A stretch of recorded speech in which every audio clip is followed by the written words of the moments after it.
يا صباح الفل، صباح الجمال. اللهم صل وسلم وبارك على سيدنا محمد وعلى اله وصحبه وسلم. اليوم اليوم ده كان امبارح، التصوير الفيديو ده عامه مصوره امبارح.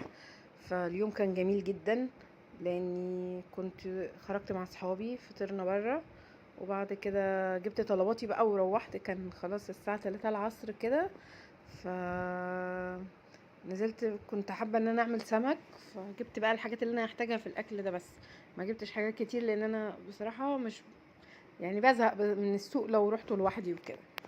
تمام. فانا هنا جبت دول 3 كيلو سمك تونه، جبت كيلو خيار، جبت طماطم، وجبت الليمون. طبعا السمك يعني ليمون اساسي، وبقدونس وكزبره.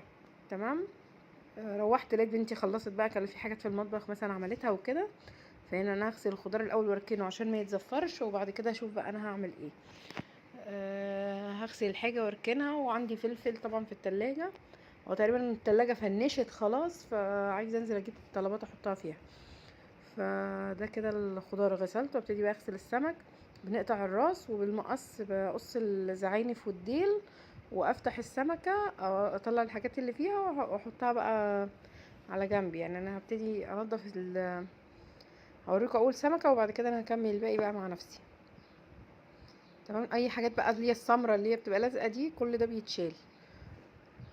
ده للناس اللي مش بتعرف تنضفه. يعني انا عندي بناتي يقولوا لي لا نشتريه متنضف جاهز. طب يا جماعه، هو 5 دقايق وخلاص والحاجه هتتعمل. ف بس انا عادي، يعني انا ديكتاتوريه شويه، فبتحكم واخليهم يعملوا اللي انا عايزاه. هنا انا يعني انضف الكميه كلها، واللي هنضفه احطه في الطبق ده، عشان احاول ما ازفرش حاجات كتير، عشان الدنيا ما تتبهدلش حواليا. وفي كيس الم كل الحاجات بقى اللي انا ببهدلها دي، وابتدي اتعمل بقى ايه. دي كده تاني سمكه.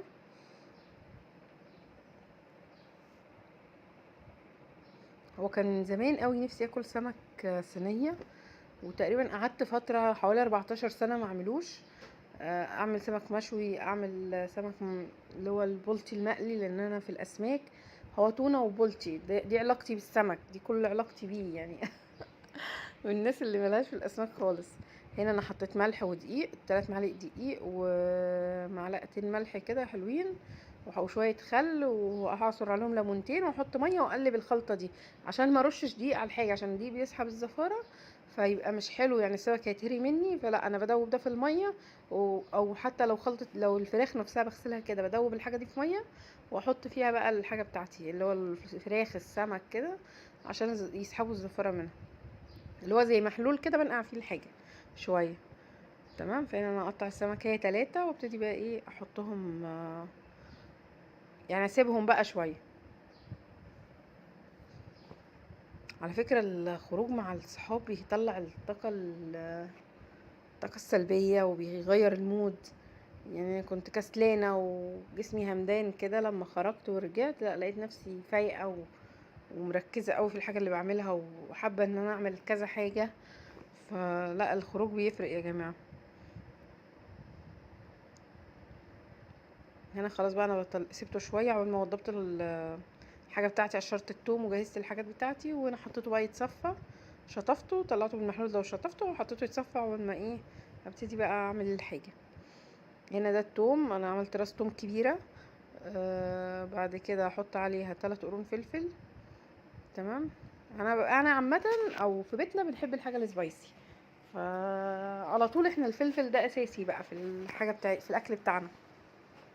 هنا انا مقطعه الكزبره والبقدونس على بعض، واخد منهم شويه بقى ايه افرمهم في الكب. هو الكب عندي حجمها صغير، بس بتنجدني بصراحه.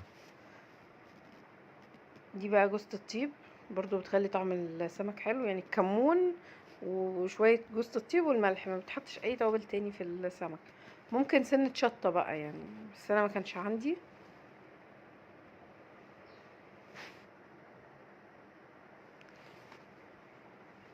فانا كده جوزة الطيب والملح، وهحط شويه كمون. مش بحط ملح كتير، لان انا عامه بحب الاكل عادي بشويه، مش مالح. بعمل الحاجه حسب ما انا بحبها. يعني انا حتى جوزي وولادي يقولوا لي كده: انت الحاجات اللي بتحبيها هي اللي انت بتعمليها. هم بيحبوا الحاجات نفسها يعني، مش بس هم بيبقوا عايزين حاجات تانية ما بحبهاش بقى في الاكل. يعني هم ممكن يحطوا كمون، يعني حتى لو محمرين بطاطس يحطوا كمون، انا الكمون احطه في اكلات معينة مش في كل الاكلات. يعني ممكن لو بعمل عدس، بعمل آه، الرز اللي هو بتاع الكشري ده، الرز الاصفر ده اللي هو بتاع اسكندرية، رز وعدس كده. لكن السمك، لكن غير كده ما بحبش الكمون في الاكل خالص. هنا حطيت شوية خل وحطيت ليمون، وابتدي بقى احط الخلطة دي كلها على جنب، وهركن منها شوية هتشوفوهم بقى في الاخر. يعني هركنهم بس مش قبل ما ابتدي اعمل الخلطة بتاعتي. ومجهزة بصل عشان رز البصل والسلطة.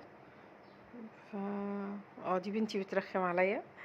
هنا بقى خلاص انا هبتدي بقى اجهز الصينية بتاعتي، احط فيها، اقطع فيها بصل واقطع فيها طماطم. تمام، دي تبقى ارضية كده للحاجة، يعني مش في ناس بتحبها تاكلها وفي ناس لا، فانا عن نفسي لا، مش بتتاكل، بس عشان تبقى ارضية للسمك بتاعي. هي بتطعم، يعني بينزل منها الحاجات دي، الخضار ده بينزل ميته كده، بتبقى ليها طعم كده برضو حلو، بس بيبقى في السمك ما لكن اكله لوحده لا طبعا.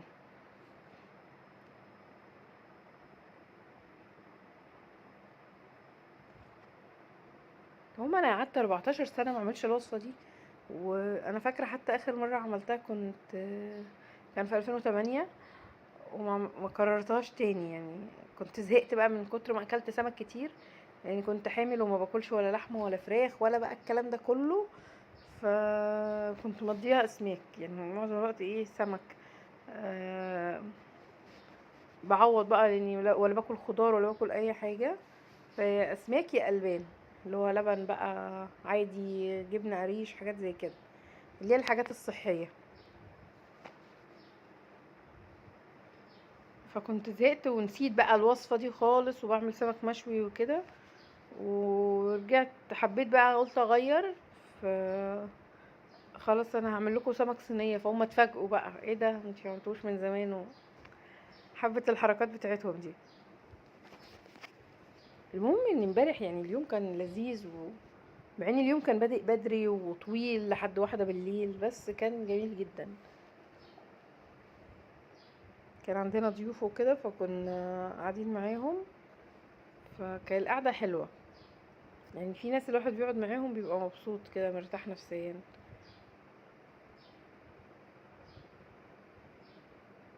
لما اخرج تاني انا واصحابي هصور لكم وانا بره، لان انا نسيت اصور لكم الفطار بتاعنا. كان بقى مش وفول وطعمية لا، طعمية ومش وايه تاني، وفطير وجبن وحاجات زي كده. هنا بقى ده الصابون، انا بقلب شوية بريل كده في الازازة، علشان خاطر لما حد بيقف على الحوض بقى غيري بيبهدل الدنيا. فانا حبيت ان انا خلاص عملت صينية السمك، ركنتها، وابتديت بقى ان انا اتعامل اعمل الم المواعين بتاعتي اللي اتبهدلت شويه، عشان خاطر اروق الدنيا وميبقاش الدنيا زفره. هو انا بعمل وهما بيجيبوا لي في مواعين، يعني في كوبايات بقى، اللي واخد كوبايه بقى راكنها جنبه، اللي عامل كوبايه قهوه، مش عارفه ايه الحركات دي، اللي هي المواعين اللي بتتكاثر دي.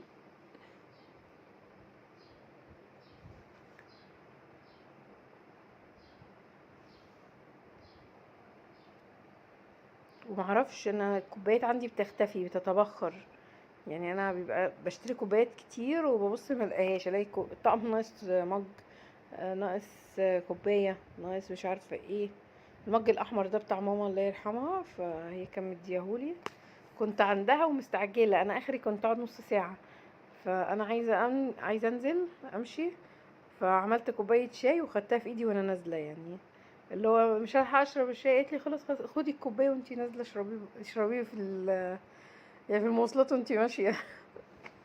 كده كده كان يعني توك توك ياخدني من عند ماما لحد البيت عندي، فما كنتش يعني عادي ان انا امسك المج واشربه وانا قاعده براحتي يعني.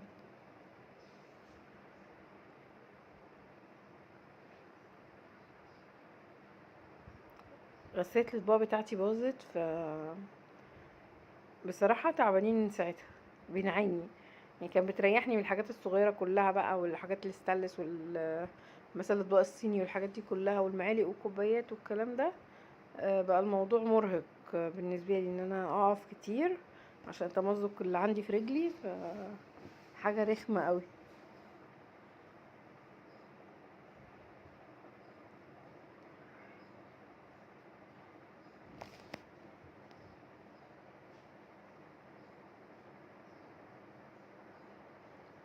هنا بقى كنت بجهز خلاص هعمل الرز.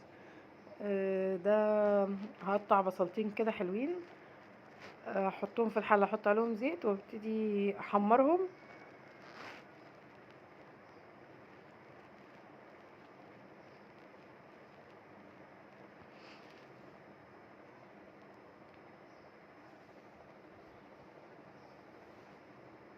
انا حبيت اشتغل على الرخامه دي النهارده عن الرخامه التانية، علشان يعني وقتها كنت حابه اشتغل عليها عشان خاطر ما ازفرش الدنيا والخبط الدنيا الناحيه التانية.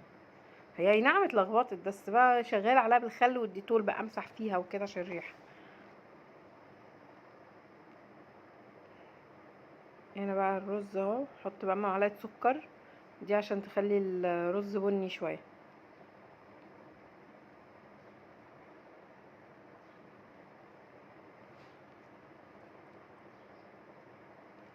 اول ما تحمر احط عليها الرز. انا عامه بحب اعمل الحاجه بالمظبوط، يعني ما بحبش ازود علشان حرام الاكل يترمي وكده، لاني مش بعرف يعني لو فاض اكل مثلا في الطبق مش بحب ارميه، فبحط بالظبط الاكل، ولما باجي اعمل اكل بعمله بالمظبوط، ان انا عارفه ان هما الرز ده هيقضينا، لان لما بيترمي انا بيصعب عليا بقى الحاجه حرام.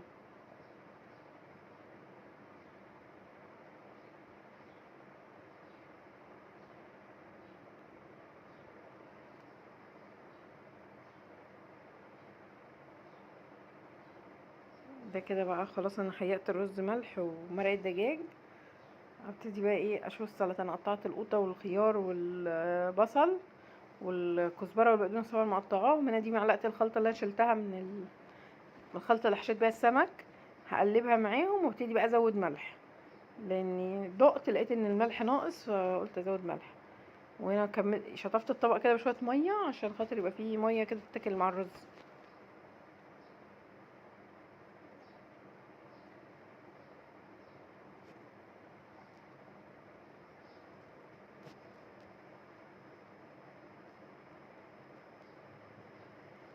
بس ده كده كان الغدا بتاعنا. ده شكل السمك اهو، جميل السمك يعني، او السمك التونه بس يعني حلو جدا.